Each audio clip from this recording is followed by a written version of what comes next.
শীতকালে কম বেশি সবাই বারবিকিউ পার্টি করছে, তো আমরা নানুদের বাসায় কাজিনরা সবাই মিলে, খালামণি, নানু, নানা, মামা সবাই উপস্থিত। সবার শীতের বন্ধ, তো আমরাও বারবিকিউ অনুষ্ঠান করব।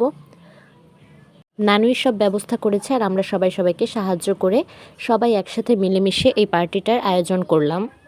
এই জন্য সবার প্রথম যেটা বাধ্যতামূলক লাগবে সেটা হচ্ছে কয়লাটা চুলায় গরম করে এরকম সুন্দর করে সাজিয়ে তার উপর তারজালি দিয়ে চিকেনগুলো এভাবে সাজিয়ে দিতে হবে। বাতাস দিয়ে আগুনটা উঠিয়ে নিতে হবে। তারপরে এক একটা করে সবগুলো চিকেন দেওয়ার পরে আবারও বাতাস দিতে হবে যেন আগুনটা জ্বলে।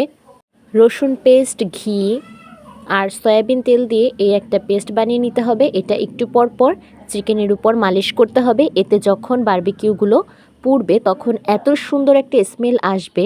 আর যদি আগুন বেশি জ্বলে যায়, বেশি হিট হয়ে যায়, তখন একটু পানি দিয়ে আগুনটা নিভিয়ে দিতে হবে। না হলে উপর থেকে পুড়ে যাবে কিন্তু ভিতরে কাঁচা থেকে যাবে। তো এরকম বিভিন্ন কৌশল অবলম্বন করতে হয়। তারপরে যে মশলাটা ছিল সেই মশলা, তারপর সেই ঘি, এগুলো মালিশ করা হচ্ছিল আর ভাজা হচ্ছিল। যখন ভাজা হয়ে গেল তখন আমরা সবাই এরকম নিয়ে নিয়ে টেস্ট করছিলাম।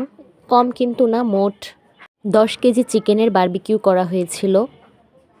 শীতকালে এরকম সবাই ছাদের উপর বসে গল্প করে করে বারবিকিউ বানাও আর চুলার উপর থেকে খাওয়ার মজাই কিন্তু আলাদা।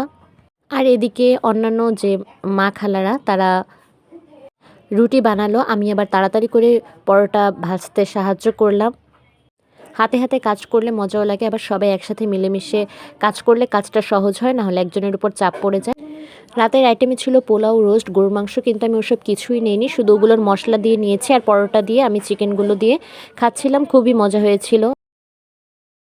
তো আজকে আমি কোনো রেসিপি দিলাম না, কিন্তু কিছু টিপস আর ট্রিক্স আপনাদেরকে শিখিয়ে দিলাম।